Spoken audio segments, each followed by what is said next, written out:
जय श्री कृष्णा। गीतांक 45 श्रीमद् भागवत गीता, दूसरा अध्याय, श्लोक 2.52 और 2.53। अनामय पद प्राप्ति क्रम। प्रस्तुति योगीअंश रमेश चंद्र भार्गव। प्रिय धर्म प्रेमियों, पिछले अंक यानी गीतांक 44 में श्लोक 2.49 से श्लोक 2.51 तक 3 श्लोकों के अंतर्गत भगवान ने अर्जुन को समबुद्धि की श्रेष्ठता के विषय में उदाहरणों के साथ उपदेश दिया।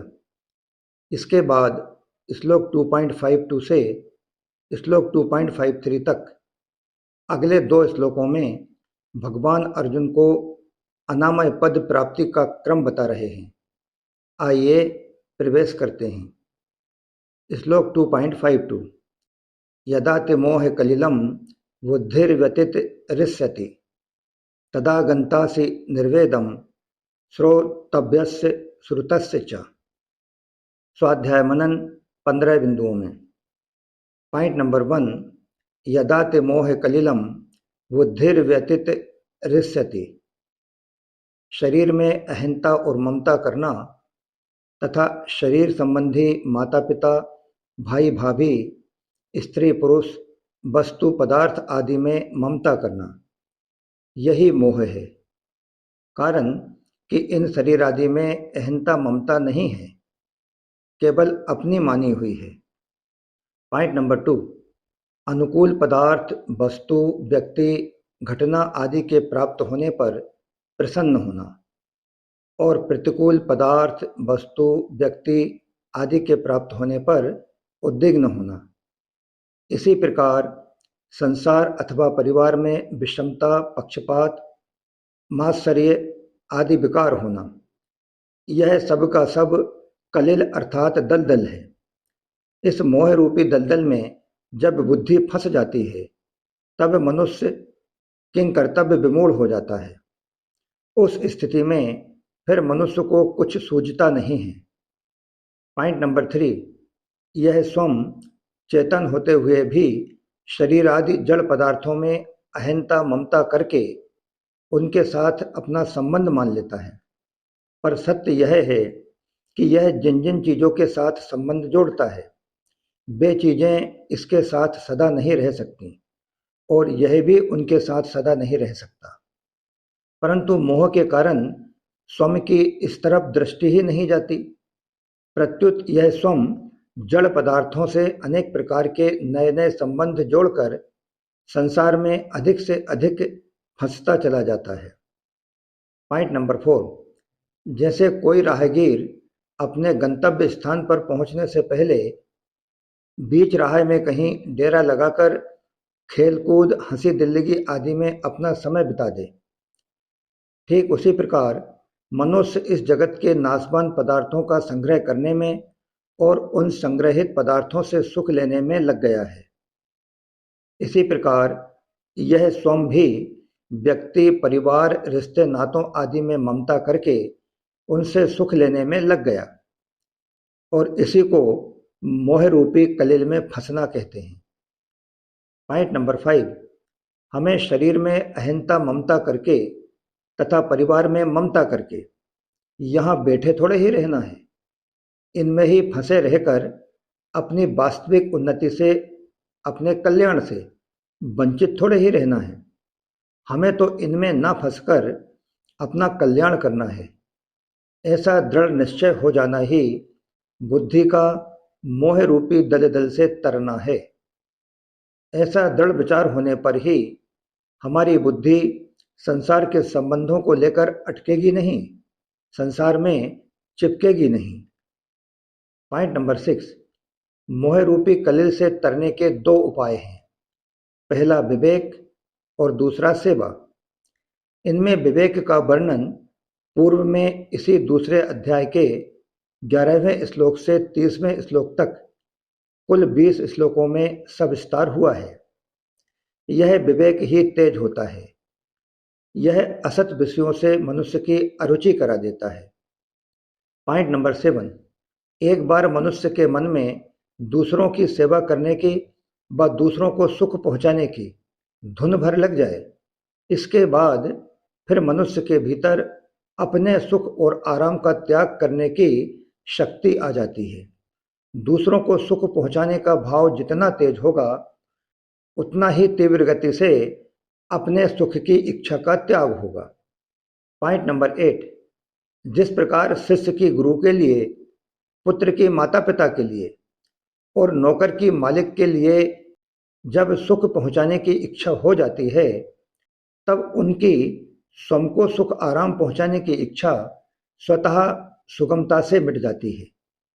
और इसी प्रकार कर्मयोगी का संसार मात्र की सेवा करने का भाव जागृत हो जाता है, जिससे उसकी अपने सुख भोग की इच्छा स्वतः मिट जाती है। पॉइंट नंबर 9, विवेक विचार के द्वारा अपनी भोगेच्छा को मिटाने में थोड़ी कठिनता पड़ती है। उसका कारण यह है कि अगर विवेक विचार अत्यंत दृढ़ न हो तो वह तभी तक काम देता है जब तक कि भोग सामने नहीं आते। जब भोग सामने आते हैं तब प्रायः साधक उनको देखकर विचलित हो जाता है। पॉइंट नंबर 10, परंतु जिस मनुष्य के भीतर सच्चा सेवा भाव होता है, उसके सामने बढ़िया से बढ़िया भोग आने पर भी वह उस भोग को दूसरों की सेवा में लगा देता है, जिससे उसकी अपने सुख आराम की इच्छा सुगमता से मिट जाती है। इसलिए भगवान ने आगे क्रमशः श्लोक क्रमांक 5.2, 5.3 और 5.6 में सांख्य योग की अपेक्षा कर्म योग को श्रेष्ठ, सुगम एवं जल्दी सिद्धि देने वाला बताया है। पॉइंट नंबर 11, तदा गंतासि निर्वेदम श्रोतव्यस्य श्रुतस्य च। मनुष्य ने जितने भोगों को अपने कर्णों से सुन लिया है, भोग लिया है, अच्छी तरह से अनुभव कर लिया है, वे सब भोग यहाँ श्रुतस्य पद के अंतर्गत हैं। और स्वर्गलोक, ब्रह्मलोक आदि के जितने भोग सुने जा सकते हैं, वे सब भोग श्रोतव्यस्य पद के अंतर्गत हैं। पॉइंट नंबर 12, भगवान कहते हैं जब तेरी बुद्धि मोह रूपी दलदल से तर जाएगी, उबर जाएगी, तब श्रुत एहलौकिक और श्रोतव्य अर्थात परालौकिक इन सभी भोग और विषयों से तुझे वैराग्य हो जाएगा। पॉइंट नंबर 13, तात्पर्य यह है कि जब बुद्धि मोह कलिल को तर जाती है, तब बुद्धि में इस प्रकार का तेज और विवेक जागृत हो जाता है कि जब ये संसार प्रतिक्षण बदल रहा है और मैं बिना किसी बदलाव के वही हूँ, तो इस बदलते संसार से भला मेरे को शांति कैसे मिल सकती है? इस प्रतिक्षण बदलते संसार से भला मेरा अभाव कैसे मिट सकता है? इस प्रकार का तेज एवं विवेक जागृत होने पर श्रुत और श्रोतव्य जितने विषय हैं, उन सब से मनुष्य को स्वतः वैराग्य हो जाता है। पॉइंट नंबर 14, यहाँ भगवान को श्रुत के स्थान पर भुक्त और श्रोतव्य के स्थान पर भोक्तव्य कहना चाहिए था, परंतु ऐसा न कहने का तात्पर्य है कि संसार में जो परोक्ष अपरोक्ष विषयों का आकर्षण होता है वह सुनने से ही होता है, अतः इनमें सुनना ही मुख्य है। संसार एवं भोग विषयों से छूटने के लिए जहाँ जहाँ ज्ञान मार्ग और भक्ति मार्ग का वर्णन किया गया है, वहाँ पर भी श्रवण यानी सुनने को ही मुख्य बताया गया है। तात्पर्य यह है कि संसार में अथवा परमात्मा में, इन दोनों में लगने में श्रवण की बड़ी महती भूमिका होती है, अतः सुनना ही मुख्य है। पॉइंट नंबर 15, यहाँ यदा और तदा कहने का तात्पर्य है कि इन श्रुत और श्रोतव्य विषयों से वैराग्य होने का कोई ऐसा नियम नहीं है कि इतनी सुनिश्चित अवधि में वैराग्य हो जाता है, अर्थात इतने वर्षों में, इतने महीनों में या कि इतने दिनों में वैराग्य होगा, ऐसा कोई नियम नहीं होता है। प्रत्युत जिस क्षण बुद्धि मोह कलिल को तर जाएगी, उसी क्षण श्रुत और श्रोतव्य इन विषयों से, इन भोगों से वैराग्य हो जाएगा। इसमें कोई देरी का काम नहीं है। श्लोक 2.53, श्रुति विप्रतिपन्ना ते यदा स्थास्यति निश्चला समाधावचला बुद्धिस्तदा योगम वापस्यसि। स्वाध्याय मनन 12 बिंदुओं में। पॉइंट नंबर 1, लौकिक मोह रूपी दलदल से तरने पर भी नाना प्रकार के शास्त्रीय मतभेदों को लेकर जो मोह होता है उससे तरने के लिए, अथवा यूं कहें कि उसको तरने के लिए भगवान इस श्लोक में प्रेरण करते हैं।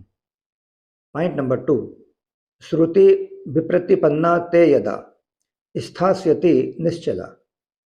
अर्जुन के मन में यह श्रुति विप्रतिपत्ति है कि अपने गुरुजनों का व अपने कुटुंब का नाश करना भी उचित नहीं है और अपने छात्र धर्म अर्थात युद्ध करने का त्याग करना भी उचित नहीं है। पॉइंट नंबर 3, अर्जुन के अंदर एक तरफ तो कुटुंब की रक्षा करने का विचार है और एक तरफ छात्र धर्म का पालन हो ऐसा विचार है। अर्जुन सोचता है कि इस द्वंद्व में अगर कुटुंब की रक्षा करता हूं तो युद्ध नहीं होगा और युद्ध करता हूं तो कुटुंब की रक्षा नहीं होगी। इन दोनों बातों को लेकर अर्जुन के मन में जबरदस्त द्वंद्व चल रहा है। पॉइंट नंबर 4, अर्जुन के भीतर यही श्रुति विप्रतिपत्ति पैदा हो गई है जिससे उसकी बुद्धि विचलित हो रही है। अतः भगवान अर्जुन से शास्त्रीय मतभेदों में बुद्धि को निश्चल करने की व परमात्म प्राप्ति के विषय में बुद्धि को अचल करने की प्रेरणा करते हैं। पॉइंट नंबर 5, पहले तो साधक में इस बात को लेकर संदेह होता है कि क्या किया जाए, सांसारिक व्यवहार को ठीक किया जाए या परमात्मा की प्राप्ति की जाए। लेकिन अंततः यही निर्णय होता है कि मुझे तो केवल संसार की सेवा करनी है और बदले में संसार से लेना कुछ नहीं है।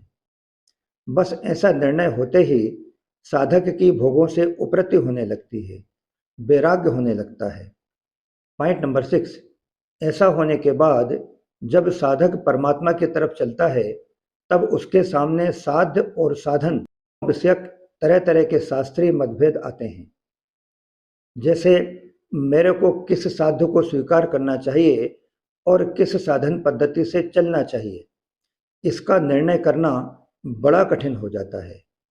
ऐसी स्थितियों में साधक सत्संग के द्वारा अपनी रुचि, श्रद्धा, विश्वास और योग्यता का निर्णय कर लेता है, अथवा निर्णय न हो सकने की दशा में वह भगवान के शरण होकर उनको पुकारता है।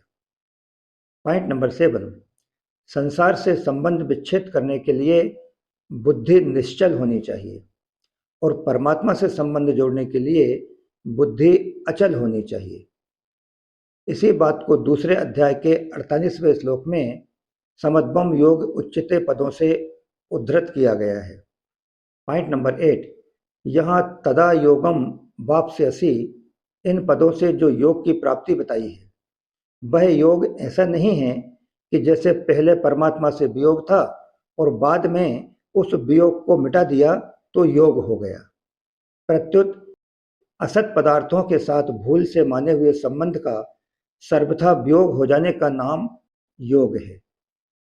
पॉइंट नंबर 9, अर्थात मनुष्य की सदा से जो वास्तविक स्थिति है वह परमात्मा से नित्य योग की स्थिति है।